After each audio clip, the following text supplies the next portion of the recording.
अगर हमारा पार्टी को कोई स्टडी किया है तो इसको मालूम होता है कि हम लोग बीजेपी के साथ इतना मुखालिफत करें। बीजेपी का हर anti constitutional anti people policy है, इनका कम्युनल एजेंडा है। अगर इसका खिलाफ बात किया है, एहतिजाज किया है, कोर्टों में लड़े हैं तो एसडीपीए लड़ा है। पैन का खिलाफ हाई कोर्ट में अगर फाइल किया तो एसडीपीए फाइल किया। एंटी कन्वर्जन बिल लाया। एक मिनट है, ये एंटी कन्वर्जन बिल लाया, क्या कांग्रेस इसका मुखालिफत किया? एंटी कन्वर्जन का बिल का खिलाफ अगर कोर्ट में गया है तो एसडीपी गया। 10% रिजर्वेशन, साफ साफ मालूम है कि 10% रिजर्वेशन जो है अपर कास्ट के लिए है, ये कॉन्स्टिट्यूशन को धोखा है। ये सब मालूम होते ही कांग्रेस उसको वेलकम किया। ये है कांग्रेस। 460 लोग एमएलए से बीजेपी को सेल हुए, इसमें 65% कांग्रेस वाले हैं। तो इसका मतलब क्या है? आज मध्य प्रदेश में ये जो हुकूमत है, दलितों का, मुसलमानों का, आदिवासी के घरों के ऊपर जो बुलडोजर चला रहे, इसका रीजन कौन? और सबसे ज्यादा मॉरल राइट्स किसी को है लोगों का वोट पूछने, तो वो एसडीपीए को है, क्योंकि एसडीपीए अवाम के सियासत करता है, अवाम के बारे में बात करता है, अवाम के लिए लड़ता है, अवाम के हक के लिए काम करता है। मिस्टर जॉर्ज, माइनॉरिटी पे इश्यूज पे एक बात किया हुआ, एक इतिजाज किया हुआ, अखंड श्रीनिवास मूर्ति विधानसभा में बात कर रहे थे, मुझे बताइए एक लफ्ज, सिंगल सेंटेंस अगर अखंड श्रीनिवास मूर्ति विधानसभा में बात किया है क्या? तो आज कर्नाटक में बीजेपी का हुकूमत आने का, ये जो माहौल जो बनने का, एक नफरत सियासत करने का मेन रीजन जो कांग्रेस का जो भी एमएलए जो भी गया है, ये है सिद्धरामैया ही इन लोगों को भेजा है। कांग्रेस से गए सभी लोग, तमाम लोग सिद्धरामैया का शागिर्द भी है। कांग्रेस का एमएलए आपका वोट होलसेल लेते हुए बीजेपी को सेल हो जाएगा, ये है हकीकत आज का। अस्सलाम वालेकुम नाजरीन, आप देख रहे हैं आज की आवाज़। मैं हूं सैयद अज़र। इस वक्त हमारे साथ एसडीपीआई स्टेट प्रेसिडेंट अब्दुल मजीद साहब मौजूद हैं, क्योंकि इस वक्त रियासत में इलेक्शन के इम्कानात हैं, तो कुछ तफसीलात हम इनसे जानने की कोशिश करेंगे। आज गालिबन 10 नामों का इन्होंने ऐलान किया है।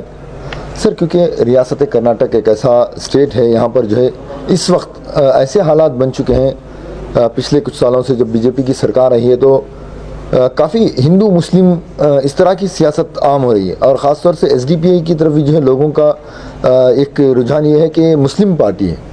तो कितने जो है 2023 में कितने सीटों पर इलेक्शंस के लिए सीटें उतारेंगी एसडीपीआई? देखिए, एक तो कर्नाटक का जो हालात के बारे में आप जो बताए, इस हालात को कौन है कारण, कौन है रीज़न, ये भी हम लोग डिस्कशन करना है जी। क्योंकि लास्ट 2018 का जो इलेक्शन था, इस इलेक्शन में तमाम लोगों ने मिलकर सेकुलर पार्टी बोलकर सपोर्ट किए थे। एसडीपीआई सिर्फ दो जगह कंटेस्ट किया था, तमाम मिलकर सेकुलर पार्टी बोलकर सपोर्ट किए। क्या हो, उसके बाद जो हुकूमत जेडीएस कांग्रेस का बना, उसके बाद कांग्रेस का 14 एमएलए और जेडीएस का 3 एमएलए बीजेपी को सेल होने की वजह से आज ये हालात है कर्नाटक में। असेंबली में येडियुरप्पा जी ने ये बताया था सिद्धरामैया ही इन लोगों को भेजा है, ऐसा एक आरोप असेंबली में किया था। तो उसमें और एक क्या बात है, जो भी कांग्रेस से गए सभी लोग, तमाम लोग सिद्धरामैया का शागिर्द भी है। तो आज कर्नाटक में बीजेपी का हुकूमत आने का, ये जो माहौल जो बनने का, एक नफरत सियासत करने का मेन रीजन कौन है? वो ये जो कांग्रेस का जो भी एमएलए जो भी गया है, ये है। दूसरा, हम social democratic party of India 13 साल से लोगों का खिदमत करते हुए, लोगों को जब भी तकलीफ हुआ, जब भी है, लोगों का आवाज बनकर, आवाम मजलूम का आवाज बनकर हम काम कर लेकर हैं। तो सबसे ज्यादा अगर एलिजिबल और सबसे ज्यादा मॉरल राइट्स किसी को है लोगों का वोट पूछने, तो वो एसडीपीए को है, क्योंकि एसडीपीए अवाम के सियासत करता है, अवाम के बारे में बात करता है, अवाम के लिए लड़ता है, अवाम का हक के लिए काम करता है। तो ये बार इलेक्शन में हम लोग अल्हम्दुलिल्लाह जो 224 कॉन्स्टिट्यूंसी की भी हम लोग सर्वे किया है, उधर यानी डीप स्टडी किए हैं। 100 से ज़्यादा सीटों में हमारा एक अच्छा पॉजिटिव है। आज हम लोग टोटल 54 सीट का अनाउंस किए हैं। फर्स्ट लिस्ट हमारा नेशनल प्रेसिडेंट एम के फैज़ साहब, उसमें 10 कॉन्स्टिट्यूंसी विथ कैंडिडेट का साथ हम लोग अनाउंस किया है। सर, 224 में से 100 चेंज क्यों, बाकी में क्यों नहीं? देखिए, हम जिस जगह हमारे पार्टी का मौजूद है, जिस जगह हमारा स्ट्रेंथ है, जिस जगह हम लोग क्या स्केल है सर चेक करने के, वहां पर जो है एसडीपीआई स्ट्रांग है, क्या स्केल है वहां पर? मुस्लिम डोमिनेटेड इलाके हैं? नहीं, वैसा नहीं है। देखिए मैं क्या बोल रहा हूँ, देखिए हम हमारे जो भी हम करते हैं, जिस जगह हमारा डिस्ट्रिक्ट कमेटी है, हमारा जो भी स्ट्रेंथ है, यानी कि हमारा कैडर बेस है, नंबर 1 क्राइटेरिया हमारा कैडर बेस है। नंबर 2, जो हम लोग उधर एजुटेटिव पॉलिटिक्स और सोशल वर्क जो भी हम कर हैं, एक नाम आया हुआ है, एक चर्चे में है, उस कॉन्स्टिट्यूंसी को हम सेलेक्ट करते हैं। कई कॉन्स्टिट्यूंसी में हमारे ऐसा कुछ भी नहीं है, उधर हम लोग जाके अभी कंटेस्ट करने में एक मजाक हो जाएगा। जी सर, आपने 100 चेंज कॉन्स्टिट्यूंसी में जो है कॉन्टेस्ट करने का इरादा किया, जिसमें 50 चेंज का जो है आज ऐलान भी किया है। उसमें से 2 ऐसी कॉन्स्टिट्यूंसीज बताइए जहां पर मुस्लिम आबादी जो है 5% से नीचे हो। देखिए, कोई भी कर्नाटक में कोई भी ऐसा कॉन्स्टिट्यूंसी नहीं एक्सेप्ट बसवनगुड़ी। पूरा आउट ऑफ 224 कॉन्स्टिट्यूंसी में बसवनगुड़ी छोड़कर दूसरा कोई कॉन्स्टिट्यूंसी 5% से कम नहीं है। 10% से नीचे वाले 2 बताइए सर। बहुत सारे हैं, क्योंकि मैं आपके जो सिलेक्शन जो हुए हैं वहां पर आपने जो 100 कॉन्स्टिट्यूंसीज का जो आपने, जैसा कि हम लोग चित्रदुर्गा है, बिलो 10% का है, और तुम्हारा बेलतंगड़ी है, बिलो 10% का है, ऐसा बहुत सारे हैं, क्योंकि वो तो यानी कि कुल मिलाकर बात यह है कि particularly Muslim dominated area target नहीं है, बल्कि हर जगह जो है कॉन्टेस्ट करेंगे। किस जगह देखिए, किस जगह जो चामराजनगर ले लीजिए आप जी, चामराजनगर जो कॉन्स्टिट्यूंसी में जो है अराउंड 6 to 7% है, उधर भी हमारा लिस्ट में है। नहीं, अक्सर जो है जहाँ पर मुस्लिम बेल्ट होती है, जहाँ पर मुस्लिम आबादी ज़्यादा होती है, वहाँ पर ये इल्ज़ामात भी होते हैं कि वहाँ पर अगर एसडीपीआई कॉन्टेस्ट करती है तो जो है इससे सीधे फ़ायदा जो है भारतीय जनता पार्टी को पहुँचेगा।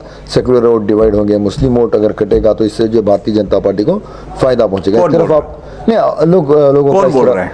देखिए, ये जो कांग्रेस जो है, कांग्रेस का एक प्रोपेगेंडा है, क्योंकि कांग्रेस टोटली फेल्यूर हो चुका है इनका ये जो सियासत से।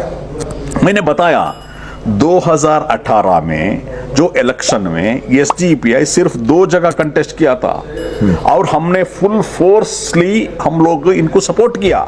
सपोर्ट करके वोट करने के बाद क्या हुआ, क्यों कांग्रेस का 14 एमएलए बीजेपी को गए? जो भी सिद्धरामैया का शागिर्द था, कोई एक आदमी आज वोट बंटवारे का जो बात कर रहा है, कोई भी ये बारे में क्वेश्चन किया क्या? इसके बारे में कांग्रेस का लीडर्स को क्वेश्चन किया क्या? नहीं है। देखिए, दूसरा एक बात बताता हूं, मध्य प्रदेश में 15 साल के बाद फुल मेजॉरिटी के साथ कांग्रेस का हुकूमत दिए। एसडीपी 1 सीट भी कंटेस्ट नहीं किया, एमआईएम 1 सीट भी कंटेस्ट नहीं किया, वैसी जगह में फुल मेजॉरिटी के साथ आया 15 साल के बाद कांग्रेस। उधर का 23 एमएलए बीजेपी को सेल हुए। आज मध्य प्रदेश में ये जो हुकूमत है, दलितों का, मुसलमानों का, आदिवासियों के घरों के ऊपर जो बुलडोजर चला रहे, इसका रीजन कौन? सर, कांग्रेस है। आप जो है और एक बात बताता हूं, अभी तक इस 8 साल में 460 लोग एमएलए से बीजेपी को सेल हुए हैं, इसमें 65% कांग्रेस वाले हैं। तो इसका मतलब क्या है? आप ही कांग्रेस का एमएलए को आप वोट करेंगे, कांग्रेस का एमएलए आपका वोट होलसेल लेते हुए बीजेपी को सेल हो जाएगा। यह है हकीकत आज का। सर, आप किसकी मुखालिफत करें, कांग्रेस की, भारतीय जनता पार्टी की? देखिए, आइडियोलॉजिकली 13 साल से अगर हमारा पार्टी को कोई स्टडी किया है तो इसको मालूम होता है कि हम लोग बीजेपी के साथ इतना मुखालिफत करें। बीजेपी का हर इनका anti constitutional, anti people policy है, इनका कम्युनल एजेंडा है। अगर इसका खिलाफ बात किया है, एहतजाज किया है, कोर्टों में लड़े हैं, तो एसडीपीआई लड़ा है। देखिए, मैं बताना चाहता हूं, अभी बीफ बैन का एक लेके आए, कौन सी कांग्रेस लड़ा? कौन हाईकोर्ट में फाइल किया? बीफ बैन का खिलाफ हाईकोर्ट में अगर हम फाइल किए तो एसडीपीआई फाइल किया। एंटी कन्वर्जन बिल लाया। एक मिनट है, ये एंटी कन्वर्जन बिल लाया, क्या कांग्रेस इसका मुखालिफत किया? एंटी कन्वर्जन का बिल का खिलाफ अगर कोर्ट में गया है तो एसडीपी गया है। 10% रिजर्वेशन, साफ साफ मालूम है कि 10% रिजर्वेशन जो है अपर कास्ट के लिए है, ये कॉन्स्टिट्यूशन को धोखा है, ये सब मालूम होते ही कांग्रेस उसको वेलकम किया।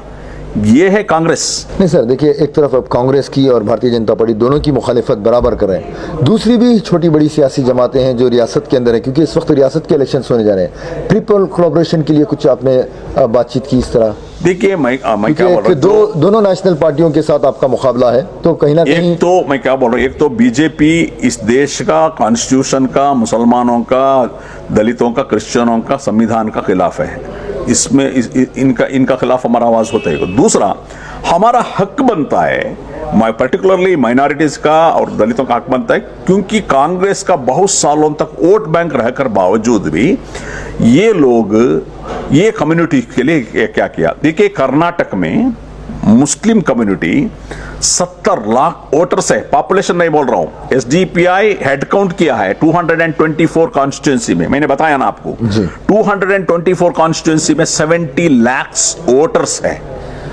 इस 70 लाख वोटर्स में उसमें 75% to 80% वोट कौन लिया अभी तक? कांग्रेस ने लिया। इस कम्युनिटी के लिए क्या किया? इनको एक एमएलए टिकट को भीख मांगना है, ऑपोजिशन लीडर्स को भीख मांगना है, चीफ मिनिस्टर का बात तो दूर दूर, एक मिनिस्टर पोर्टफोलियो भी नहीं देते। अभी कभी भी आता है वक्फ का माइनॉरिटीज, ये छोड़े तो दूसरा नहीं देता है। ये हालात है। तो एसडीपीआई सरकार बनाएगी सर? एसडीपीआई नेक्स्ट इलेक्शन में देखिए, नेक्स्ट जो आने वाले इलेक्शन में किसी को मेजॉरिटी नहीं आएगा। 23 इलेक्शन में किसी को मेजॉरिटी आएगा। उस टाइम में एसडीपीआई अहम रोल निभाने वाला है नेक्स्ट आने वाले गवर्नमेंट में। सर 100 चेंज सीट खड़ाने के बाद उम्मीद कितने की रखें? देखिए हम 100 कॉन्स्टिट्यूंसी, जितने भी कॉन्स्टिट्यूंसी में हम कराते हैं, अभी जो चर्चा चल लेकर है, जितने भी कॉन्स्टिट्यूंसी में हम हमारा कैंडिडेट को कराते हैं, हमारा उम्मीद जीत का ही रहता है, क्योंकि पॉलिटिक्स में सब नहीं, वही बोल रहा हूं मैं, हमारा 100% हमारा उम्मीद रहता है कि हर कैंडिडेट हमारे जीते। तो ये सब प्रिडिक्ट करने के लिए और ये सब एक बोलने के लिए सर मैं माफी चाहता हूं, देखिए एक्सपेक्टेशन अलग चीज होता है। देखिए अगर आप 100 सीट पर खड़ा रहे हैं और 100 सीट का आपको एक्सपेक्टेशन है, तो सरकार आपकी बन सकती है। 13-14 सीट और लेना पड़ेगा आपको। इसमें हम लोग हालात का ऊपर बात करेंगे तो आज का डेट में हम 10 to 15 सीट जीतने वाले हैं। 15 सीट। बैंगलोर सिटी में कितने सीट्स? बैंगलोर सिटी में ऑलमोस्ट ऑल सीट्स का है। आज जो डिक्लेयर किया, आज का जो कैंडिडेट डिक्लेयर हुआ, सर्वज्ञ नगर एंड पुलिकेशी नगर। सर्वज्ञ नगर में हमारा अब्दुल हन्नान साहब और पुलिकेशी नगर में बीआर भास्कर प्रसाद हमारा स्टेट जनरल सेक्रेटरी भी है। तो ये दो कॉन्स्टिट्यूंसी में कितने इम्कानात है सर? ये दो कॉन्स्टिट्यूंसी 100% हम विन करेंगे। दो कॉन्स्टिट्यूंसी हम लोग 100% हम लोग विन करेंगे, क्योंकि हमारा उम्मीद है जो भी इसका पहले जो भी है, इस पहले का जो एमएलए क्या है, ये माइनॉरिटीज के लिए क्या बात करते हैं। फॉर एग्जांपल सर्वज्ञ नगर में जॉर्ज है, माइनॉरिटी कम्युनिटी का एक लीडर है। मुझे एक एग्जांपल बताओ, इस जॉर्ज ने, मिस्टर जॉर्ज, माइनॉरिटी पे इश्यूज पे एक बात किया हुआ, एक इतिजाज किया हुआ, एक प्रोटेस्ट किया हुआ, या एनआरसी सीएए में एक इसको लीड किया हुआ, एक एग्जांपल बताइए। चर्च अटैक हो रहा है, चर्च खुद का चर्च का अटैक, उसका ऊपर भी बात नहीं करता है। अभी हम लोग पिरियापट्टनम में चर्च का अटैक हुआ, हम उसको बात करें। छत्तीसगढ़ में चर्च अटैक हुआ, हम लोग बात करें। दूसरा आकर अखंड श्रीनिवास मूर्ति, अब तक एक लफ्ज अगर एमएलए अखंड श्रीनिवास मूर्ति विधानसभा में बात कर रहे हो तो मुझे बताइए, एक लफ्ज, सिंगल सेंटेंस अगर अखंड श्रीनिवास मूर्ति विधानसभा में बात किया है क्या? ये दोनों एक मिनट, पुलिकेशी नगर जो कॉन्स्टिट्यूंसी है, पुलिकेशी नगर कॉन्स्टिट्यूंसी में 65% मुस्लिम्स है और एससी कम्युनिटी का ऑलमोस्ट 15% है। तो इस कॉन्स्टिट्यूंसी का माइनॉरिटीज के लिए अखंड श्रीनिवास मूर्ति इनका माइनॉरिटी इश्यूज पे कभी असेंबली में बात किया क्या? कभी ये जो बहुत हालात आया एनआरसी सीएए का, क्या अखंड श्रीनिवास मूर्ति ये इश्यूज पे लीड किया क्या? जो भास्कर प्रसाद हमारा कैंडिडेट है एनआरसी सीएए में, पूरे कर्नाटक में कोडक से लेकर बीदर तक सभी जगह इतिजाज किया हमारे हक के लिए। भास्कर प्रसाद जो है मुसलमानों का, दलितों का, मजलूमों का आवाज बनकर इतने साल काम किया हुआ है। तो ऐसा बेबाक लीडर जो मुसलमानों के लिए काम करता है, जो दलितों के लिए काम करता है, जो पिछड़े तबके के लिए, ऐसा बेबाक लीडर असेंबली में जाना चाहिए। अखंड श्रीनिवास मूर्ति उसका बिजनेस है, वो बचाने के लिए वो एमएलए बनता है, किसी के बारे में वो एक लफ्ज बात नहीं करेगा। आपका जो पूरे का पूरा 5 साल, अब 10 साल वेस्ट है और 5 साल भी वेस्ट होने वाले अगर आप इसको वोट करेंगे। Thank you sir.